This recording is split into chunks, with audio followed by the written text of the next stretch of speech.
வெண்முரசு. சென்னா வேங்கை 8. வாசிப்பது சந்தீப். பிறை விளக்குகளின் சிறு சுடர்கள் நடுங்கி விரித்த ஒளியில் எழுந்து சுழன்ற நிழல்கள் தொடர காவலனுக்குப் பின்னால் சாத்யகி நடந்தான். அவனுக்குப் பின்னால் இரு ஒற்றர்களும் நிழல்களென ஓசையின்றி வந்தனர். அறைகள் அனைத்திலும் பெண்களிருப்பதை மெல்லிய பேச்சொலிகளிலிருந்து உணர முடிந்தது. இரு வாயில்களில் முதுபெண்டிரின் தலைகள் எட்டிப் பார்த்தன. விழிகள் உணர்வுகளை உள்ளிழுத்துக் கொண்டு அணிந்திருந்தன. படிகளிலேறி இடப்பக்கம் திரும்பி சிற்றறை ஒன்றின் வாயிலை அடைந்த பின் ஏவலன் திரும்பி மெல்லிய குரலில், பெருந்தோழி இதற்குள்தான் இருக்கிறார். அவர் எவரிடமும் பேசுவதில்லை, பிறரை முகம் அறிவதுமில்லை. ஒவ்வொரு நாளும் இரவெழுந்த பின்னரே உணவுண்கிறார். சேடியர் எவரும் அவரை அணுகுவதில்லை. முதுசேடி கர்த்தமை மட்டுமே அவருக்கு பணி செய்ய முடியும். அவரும் நாளுக்கு ஒருமுறை உணவை கொண்டு வந்து இங்கு வைத்துவிட்டு செல்வதைத் தவிர்த்தால் சொல் தொடர்பேதும் இல்லை என்றான். ஒரு ஏவலன் சென்று கர்த்தமையை அழைத்து வந்தான். வருமுறைகள் தொங்கி ஊசலாட கைகள் கால்கள் போல அசைய முதுகு வளைந்து நடந்து வந்த கர்த்தமை பழுத்த விழிகளால் சாத்யகியை நோக்கி உதட்டசைவால், யார் என்றாள். பேரரசி பானுமதியின் ஒற்றர், ஆணையுடன் வந்திருக்கிறார். பெருந்தோழியை அஸ்தினபுரிக்கு அழைத்துச் செல்கிறார் என்றான் காவலர் தலைவன். அவள் அவன் உதடுகளை படித்தறிந்து கையசைவால், அவர் வரமாட்டார். அவரிடம் எந்த மானுடரும் எதையும் தெரிவிக்க இயலாது என்று சொன்னாள். இது எனக்கு அளிக்கப்பட்ட ஆணை என்றான் சாத்யகி. உள்ளே அழைத்துச் செல்லுங்கள், செவிலியே. அவர்கள் பேசிக் கொள்ளட்டும் என்றான் காவலர் தலைவன். கர்த்தமை வருக என்று கை காட்டிவிட்டு முன்னால் சென்றாள். சாத்யகி, இவ்வரை விட்டு வெளியே செல்வதே இல்லையா என்றான். காவலன், இரவில் அறையிலிருந்து கிளம்பி பின்பக்கம் இருக்கும் குளக்கரையிலும் குறுங்காட்டிலும் உலவி வருவார்கள். அதை பார்க்க 5 சேடியர் சாளரங்களை மூடிக்கொள்வார்கள்.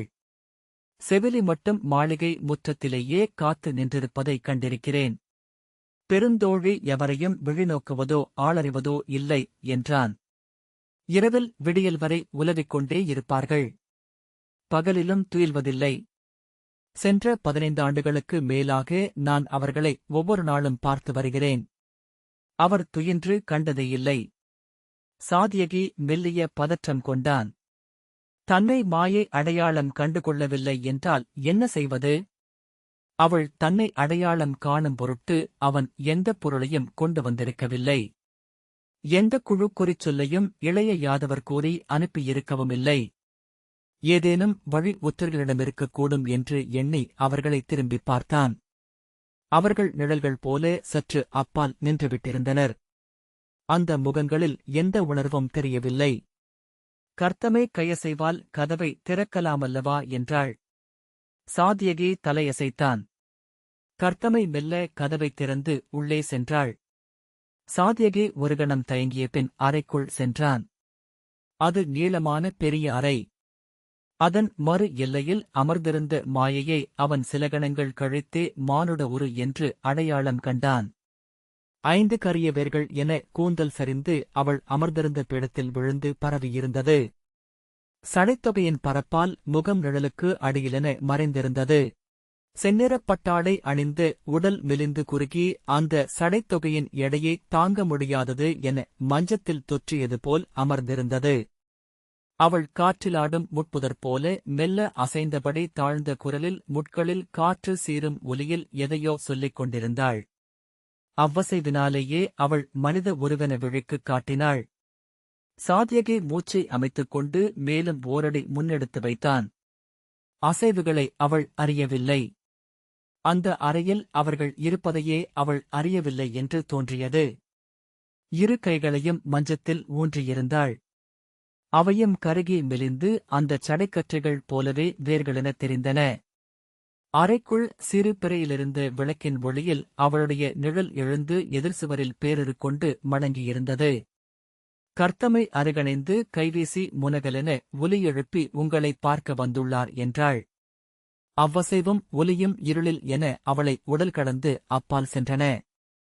கர்த்தமை மும்முறை சொல்லிவிட்டு சாத்யகியிடம் குறிப்பால் இனி நீங்கள் சொல்லுங்கள் என்றபின் வெளியே சென்றாள். கதவை அவள் மெல்ல மூடும் ஓசை கேட்டது.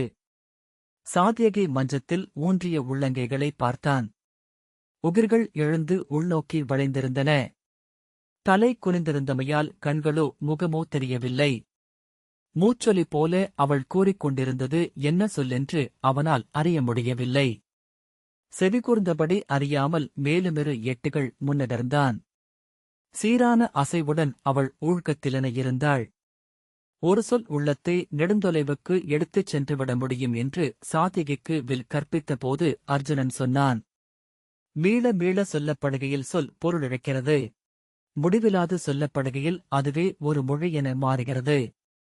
முடிவில் அனைத்தையும் தன்னில் சூடிக்கொள்கிறது. மொழியை துறப்பதற்கு ஒரு சொல்லை பற்றிக் கொள்வதே உகந்த வழி. இங்கிருந்து சென்றவர்கள் அனைவரும் ஒரு சொல்லை சரடனப் பற்றிக் கொண்டு துற்றி மேலேறியவர்களே. உளம் பிறழ்ந்தோர் அனைவரும் அதேபோல ஒற்றைச் சொல்லில் அமைந்திருப்பதை நினைவு கூர்ந்தான். ஊழ்கத்தில் அமைந்த படிவரை முடிவெளி வரை கொண்டு செல்லும் ஒற்றைச் சொல் இவர்களை முடிவிலாத காலத்தில் ஒற்றைப் புள்ளியில் கட்டிப் போடுகிறதா என்ன? சொல்லச் சொல்ல விரிந்து பரவாது அழுத்தம் கொண்டு எடை மிகுந்து அவர்கள் மேல் அமர்ந்திருக்கிறதா? அவன் வெளியே செல்ல விழைந்தான். அந்த பணிக்கு தன்னை ஏன் இளைய யாதவர் அனுப்பினார் என்று ஐயுற்றான். அவளைப் பற்றி கைகளை ஆடையால் கட்டி தூக்கிக் கொண்டு தேறி ஏற்றிச் சென்றுவிட முடியுமா என்று ஓர் எண்ணம் எழுந்தது. மறுகணமே அச்சத்தில் அவன் உடல் மேய்ப்பு கொண்டது. போரிலும் கூட தனக்கு நிகரான உளநிலை கொண்டவர்களையே மனிதர்களால் எதிர்கொள்ள முடியும்.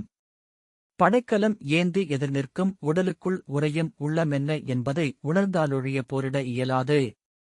பித்தர்கள், படிவர்கள், உளமாயம் கற்றவர்கள் எதிர்கொள்ள இயலாதவர்கள். இங்கிருக்கும் இச்சிறு உடல் அமர்ந்திருக்கும் அந்த எடை மிகுந்த மரப்பீடத்தை இரு கைகளாலும் தூக்கி தன்மேல் அறையக்கூடும். சுவர்களில் கால் வைத்து எழுந்து வளவால் போல் இவ்வறைக்குள் சுற்றி வரக்கூடும். கூரிதர்களை தன் கழுத்தில் பதித்து தசை பிளந்து குருதியுண்ணக்கூடும். உடலென்பது உள்ளே உறைவதன் ஒரு தோற்றம் மட்டுமே. இவ்வாறாக தன்னை வற்ற வைத்து கருக வைத்து சடைத்தொகை சூடி இவ்வுடல் தன்னை முற்றாக இங்கிருந்து விலக்கிக் கொண்டிருக்கிறது. ஏனெனில் உள்ளம் மிக அப்பால் எங்கோ இருக்கிறது. முற்றிலும் வேறொன்றாக. அங்கிருப்பது ஒரு முதுமகள் அல்ல, வஞ்சினம் கொண்ட அறியாத கொலைத் தெய்வம் என்று தோன்றியது. அந்த ஐம்பொறிச்சடை 15 ஆண்டுகள் பசுங்குருதி பூசி கொழுப்பு படிந்து உருவானது. அவ்வெண்ணம் எழுந்ததுமே அவன் முதுகெலும்பு கூச கண்கள் நீர்மை கொள்ள ஒரு விதிர்ப்பு உள்ளங்காலிலிருந்து தலைவரை கடந்து சென்றது. பற்கள் ஒன்றுடன் ஒன்று உரசி கிட்டித்து ஓசை எழுப்புவதை உணர்ந்தான். விழுந்துவிடப் போவது போல் நிலை தடுமாறினான். பின்னர் திரும்பி அரைவாயிலை நோக்கி செல்லப் போனான். அவ்வெண்ணம் எழுந்ததே ஒழிய அவன் உடல் அசையவில்லை. ஆனால் அவ்வெண்ணத்தால் உள்ளம் திசை மாறியதனால் அதுவரை அவளிடமிருந்து கேட்டுக் கொண்டிருந்த அச்சொல் சற்றே கோணம் மாறி பொருள் கொண்டது. அவள் குருதி என்றுதான் சொல்லிக் கொண்டிருந்தாள். அச்சொல்லை 3 ஒலியலகுகளாக பிரித்து 3ஐயும் நீட்டி விட்டிருந்தமையால் அது பிறிதொன்றென ஒலித்தது. ராக்தாகா. அச்சொல்லே சிவப்பாக பச்சை வீச்சத்துடன் இருந்தது. ரக்தக ரக்தக ரக்தக என்று அவள் உடலிலிருந்து ஓசை எழுந்தது. அவ்வொலியில் ஏறி அவள் ஊசலாடிக் கொண்டிருப்பது போல. அவ்வொலி அவளிடமிருந்து எழுந்து சிவந்த சிறகுகளுடன் அவளைச் சுற்றி ரீங்கரித்து பறப்பது போல. அறைக்குள் புகுந்த காற்றில் சுடரசைய அவள் நிழல் பொங்கி மேலெழுந்து கூரையில் வளைந்து மீண்டும் இணைந்தது. சாத்யகி மீண்டும் திரும்பிவிடும் எண்ணத்தை அடைந்தான். ஒன்றும் செய்வதற்கில்லை என உணர்ந்த அக்கணமே இளைய யாதவரின் நினைவெழுந்தது. இது எனக்கிடப்பட்ட ஆணை. என் நிலையிலும் இதன் பொருட்டே நின்றிருக்க வேண்டியவன் நான் என்று அவன் தனக்கே சொல்லிக் கொண்டான்.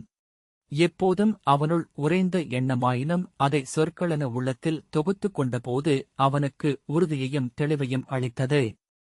சீராக கால்களை எடுத்து வைத்து முன்னால் சென்றான். அவள் முன் நின்று அன்னையே என்று அழைத்தான். அவள் அவன் குரலை கேட்கவில்லை. அவன் மேலும் ஓரடி முன்னால் எடுத்து வைத்து அன்னையே என்றான். அவள் தன்னை அறியவில்லை என்று உணர்ந்தபின் அன்னையே, நான் இளைய யாதவரின் தூதன் என்றான். நீர்ப்பாவை விரல் தொட்டு கலைவது போல அவளில் அச்சொல் எழுப்பிய அசைவை அவன் கண்டான். அவள் விழிதூக்கி அவனை பார்த்தாள். யார் என்றாள். விலங்குகளுக்குரிய நாதளியா குரல். யார் என்று அவள் மீண்டும் கேட்டாள். அவள் விழிகள் குருதி கசிய வெட்டி வைக்கப்பட்டு இரு தசைத் துண்டுகள் போலிருந்தன. வாய் கரிய பற்களுடன் வற்றிய உதடுகளுடன் சேற்றுக்குழி போலிருந்தது.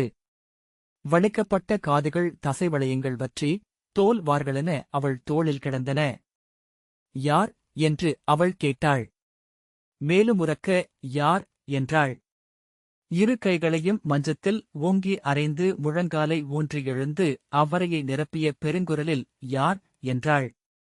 சாத்யகி, நான் இளைய யாதவரேன் என்றான். அவன் அச்சொற்றொடரை முடிப்பதற்குள் அவள் உடல் நடுங்க இரு கைகளையும் நீட்டி, யாதவரே, நீங்களா என்றாள். அன்னையே என்று அவன் மீண்டும் சொல்லெடுப்பதற்குள், யாதவரே, வந்துவிட்டீர்களா? அந்தப் பொழுது அணைந்துவிட்டதா என்றாள். அதற்கென்ன மறுமொழி சொல்வதென்று அவனுக்கு தெரியவில்லை. யாதவரே, யாதவரே, யாதவரே என்று அவள் கூவினாள்.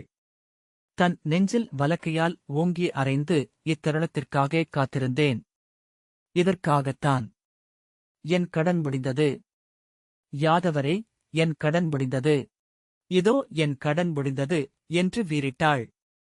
பின்னர் காற்றில் கண்காணாதெழுந்த ஒரு காலால் நெஞ்சில் உதைக்கப்பட்டவள் போல மல்லாந்து தெரிந்து விழுந்தாள். இரு கைகளும் மஞ்சத்தில் அரைந்தபடி துடித்தன. கால்கள் வலிப்பு கொண்டு இழுத்துக் கொண்டன. அவள் அணிந்திருந்த செம்பட்டு ஆடை விலக வற்றிச் சுருங்கிய வறுமுலைகளும் தசைவழிந்து எலும்புகளென ஆகிவிட்டிருந்த கால்களும் தெரிந்தன. ரக்தக, ரக்தக என்று மீண்டும் சொல்லத் தொடங்கினாள்.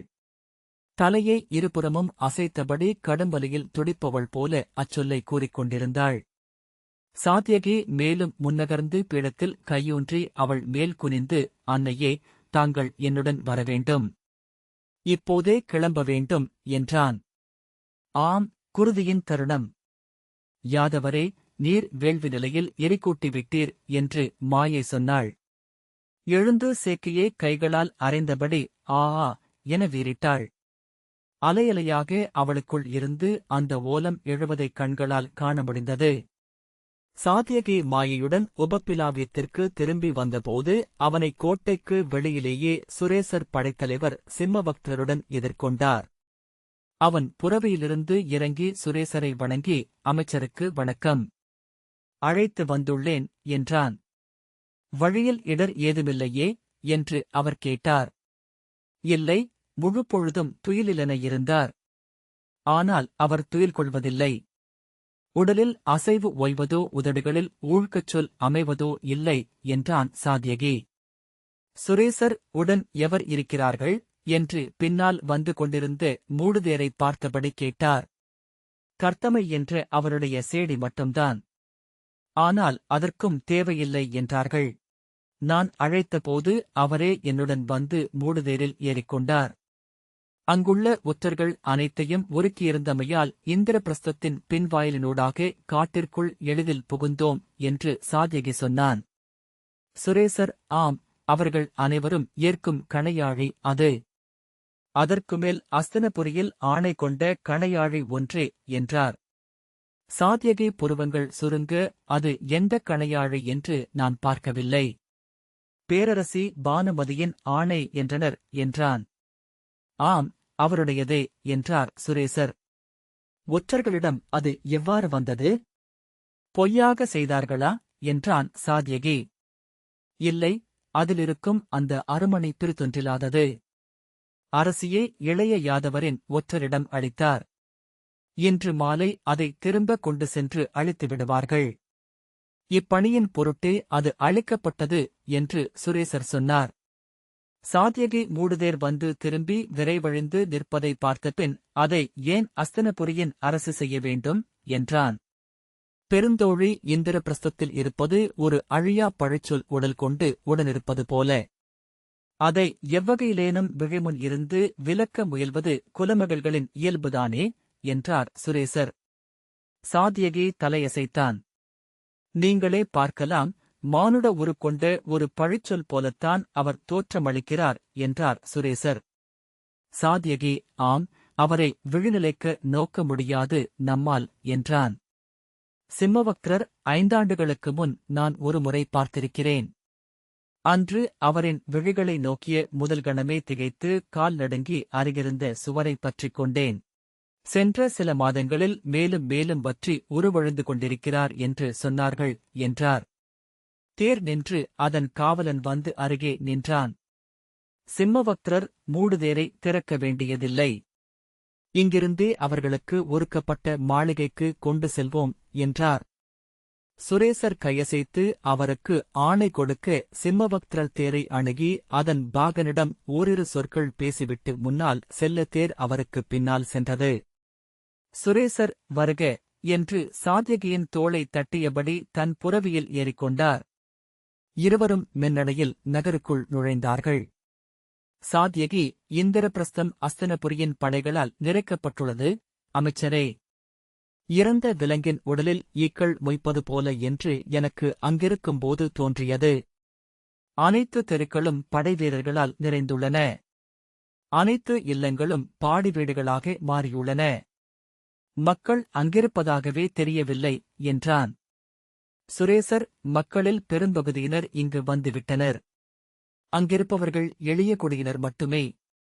ஆகவே பெரிய மாளிகைகள் அனைத்தையும் அஸ்தனபுரியின் படைகள் எடுத்துக்கொண்டு விட்டன. சூதர்களும் வணிகர்களும் பணியாட்களுமே அங்கிருக்கிறார்கள். அவர்கள் பணிவை இயல்பிலேயே கற்றவர்கள். எனவே எவர் மாறினாலும் அவர்களால் அங்கிருக்க முடியும் என்றார். அவர்கள் உபப்பிலாவியத்தின் தெருவினூடாக அலையில் மிதப்பவர்கள் போல சென்றனர். சாத்யகிக்கு அதுவரை இல்லாதிருந்த துயில் வந்து விழிகளை அழுத்தியது. அங்கிருந்து தன் மாளிகைக்கு எத்தனை காலடி தொலைவு என்று உள்ளம் கணக்கிட்டது.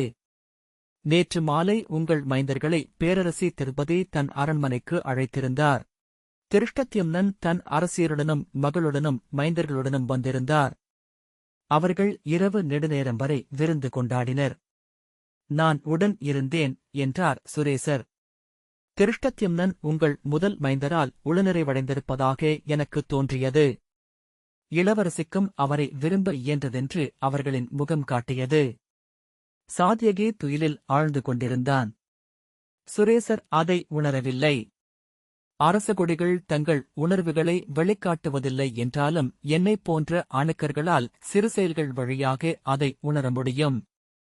விருந்தின் தொடக்க நாழிகைக்குப் பின் இளவரசி விழுதூக்கி ஒருமுறை கூட நேருக்கு நேராக உங்கள் முதல் மைந்தரை பார்க்கவில்லை. ஆனால் உதடுகளில் ஒரு புன்னகை இருந்தது என்றார் சுரேசர். சாத்யகி விழித்துக் கொண்டு மெல்லிய பதற்றத்துடன், என்னால் இதை இன்னமும் கூட சரியாக புரிந்து கொள்ள இயலவில்லை.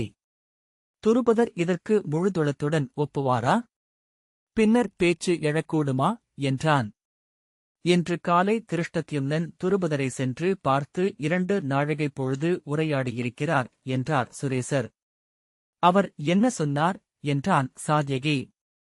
உரையாடலுக்குப் பின் திருஷ்டத்யும்னன் படைமுகப்புக்கு சென்றுவிட்டார். துருபதர் படைநகர்வு ஓலைகளை படித்துக் காட்டச் சொல்லி ஆணைகளை பிறப்பித்தார். அதன்பின் உணவுண்டு ஓய்வெடுத்தார் என்றார் சுரேசர். சாத்யகி அமைச்சரின் தோளைத் தொட்டு, அவரது எண்ணம் என்ன என்றான். சுரேசர் சிரித்து, அதைத்தானே சொன்னேன். மாற்று எண்ணமிருந்தால் உடனடியாக அலுவல்களுக்கு செல்வாரா? இந்த திருமணத்தை நிறுத்துவதற்கு என்ன செய்வது என்றல்லவா பார்ப்பார். அவர் சினம் கொள்ளவில்லை என்பதே அவரும் ஏற்றுக்கொண்டு விட்டார் என்பதைத்தான் காட்டுகிறது என்றார். சாத்யகி, அவர்கள் தொல்குடி க்ஷத்திரியர். நாங்கள் இப்போதுதான் அரசு என ஒன்றை அமைத்து முடிசூடி அமரத் தொடங்கியிருக்கிறோம். இணையானவர்களிடம் மட்டுமே பெண் கொள்ள வேண்டுமென்று எங்கள் மூதாதையர் சொல்வார்கள் என்றான்.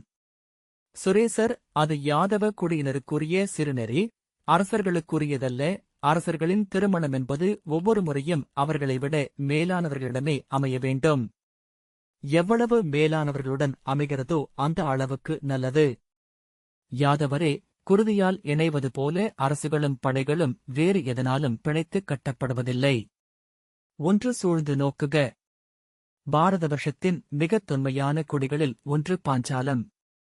இன்று அவர்களில்லையேல் பாண்டவர்களின் படைவல்லமை பாதிக்கும் குறைவு.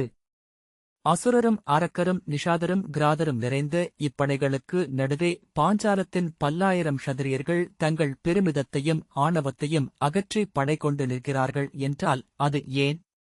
அரசி பாண்டவர்களால் மணக்கப்பட்டவர் என்பதனால் மட்டுமே. அவர் வயிற்றில் பிறந்த மைந்தர் இந்திரபிரஸ்தத்தையும் அஸ்தனபுரியையும் ஒருங்கு ஆளக்கூடும் என்பதனால் என்றார். தொடர்ந்து பாஞ்சாலரின் கோணத்தில் எண்ணிப் பாருங்கள். இப்போர் வென்றபின் பாரத வருஷத்தின் முற்று ஆட்சி யாதவ குருதி கொண்ட யுதிஷ்டிரரிடம் வந்தமையும். ஏனெனில் இப்போரில் பாரத வருஷத்தின் அனைத்து க்ஷத்திரியர்களும் தோற்கடிக்கப்படுவார்கள். அவர்கள் அனைவரும் யுதிஷ்டிரருக்கு கப்பம் கட்டியாக வேண்டும். யாதவரே, அதன்பின் பல தலைமுறை காலம் ஆரியவர்த்தத்தில் யாதவர்களின் எதிர்ப்பில்லாத கொடியே பறக்கும். அப்போது ரிஷபவனத்தின் அரசரின் நில எல்லையும் முடிமாட்சியும் இப்போது இருப்பது போல இருக்காது. 100 மடங்கு பெருகிப் பொலியும். அதை அரியணைமர்ந்து ஆளும் மைந்தர் தன் மகளின் வயிற்றில் பிறப்பதை பாஞ்சாலர் விரும்ப மாட்டாரா என்ன? என்றார் சுரேசர். சாத்யகி, ஆம், அவ்வாறு பார்த்தால் அது சரியென்றே தோன்றுகிறது என்றான். நான் இன்று மாலை நிகழவிருக்கும் கொற்றவை பூசனைக்கான ஒருக்கங்களை செய்ய வேண்டியுள்ளது. செல்க. சென்று சற்று ஓய்வெடுத்து உடைமாற்றி இளைய யாதவரை பார்த்து உங்கள் பணி முடிந்ததென்று கூறிவிட்டு மாலை பூசனைக்கு ஒருங்குக என்றார் சுரேசர். கொற்றவை பூசனைக்குப் பின் படை நகர்வுதானே என்றான் சாத்யகி. ஆம், படைத்தலைவர்களுக்கான ஆணைகள் அனைத்தும் பிறப்பிக்கப்பட்டுவிட்டன. ஒருமுறை பேரரசர் வாளை தலைக்குமேல் ஓங்கி அசைத்தால் இந்நகரையும் இதைச் சூழ்ந்து உள்ள அனைத்து காடுகளையும் முற்றாக நிரப்பியிருக்கும் பெரும்படை கிளம்பி குருக்ஷேத்திரம் நோக்கி கிளம்பும். விராடரின் படைகள் நேரடியாக அங்கு வந்து சேரும். மேலும் 12 படைப்பிரிவுகள் வெவ்வேறு இடங்களிலிருந்து குருக்ஷேத்திரத்திற்கு செல்கின்றன. சாத்யகி, அவையில் முரண்கொண்ட நிஷாதர்களும் கிராதரும் நம்மை விட்டு கிளம்புகிறார்கள் என்றார்கள் என்றான். ஆம், அவர்கள் நேற்றே கிளம்பவிருந்தனர். கொற்றவை பூசனை நிகழ்ந்தபின் அவர்கள் முடிவெடுக்கலாம் என அரசரின் சார்பில் கேட்டுக் கொள்ளப்பட்டது. கொற்றவையின் பூசையை அவர்களால் தவிர்க்க இயலாதென்று நிமித்திகர்களும் சொன்னார்கள். ஆகவே அவர்கள் காத்திருக்கிறார்கள் என்றார் சுரேசர். சாத்யகி, கொற்றவை பூசனையில் வெளிப்படும் நாம் போரை வெல்லவிருக்கிறோமா இல்லையா என்றான். ஏன் என்று சுரேசர் கேட்டார். அவர்கள் மாயையின் ஆணையை ஏற்க வேண்டும் என்று சாத்யகி சொன்னான். யாதவரே, அஸ்தனபுரியின் அவையில் எழுந்து வஞ்சனம் உரைத்தவர் மாயை என்று அவர்கள் அனைவருமே அறிவார்கள் என்று சுரேசர் சொன்னார். ஆம், ஆனால் அது அரசியின் வஞ்சனம் என்றான் சாத்யகி. சுரேசர், அவர்கள் வெவ்வேறல்ல, அரசியின் மாற்றுருவே மாயை என்றார். அது ஒன்றையே நம்பிக்கொண்டிருக்கிறேன். அவர்களின் உள்ளங்கள் விலங்குகளைப் போல கட்டற்றவை, தெய்வங்களால் ஆளப்படுபவை. அவர்களாலேயே முன்கூட்டி உரைத்துவிட முடியாது. கொற்றவை பூசனைக்குப் பின் மாயையின் வஞ்சன உரை எழுமென்றால் நன்று என்றபின் சாத்யகி புரவியை திருப்பினான். இந்த வாசிப்பை கேட்டதற்கு நன்றி.